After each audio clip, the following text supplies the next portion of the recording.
আমরা লাঞ্চের টাইমে এসে আলু ভাজা খাচ্ছি। এনিওয়ান নিন, কার কেউ খাবে না, খাবে দেবো না।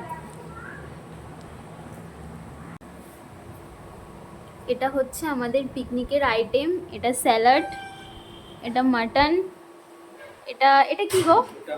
এটাও মাটন।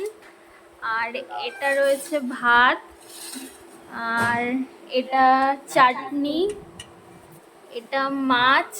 যারা মাটন খাবে না তার জন্য মাছ আছে, কারণ আমাদের এখানে একজন আছে রাজাদা, উনি মাটন খায় না। এটা হচ্ছে ভেজ ডাল। আমার ভেজ ডালটা খুব প্রিয়, দেখে তো আমার খুব টেস্টি মনে হচ্ছে। আর এটা হচ্ছে চিপস, এটা কিনে নিয়ে এসেছি দোকান থেকে। আর এখানেও চিপসগুলো রয়েছে রেডি। এই যে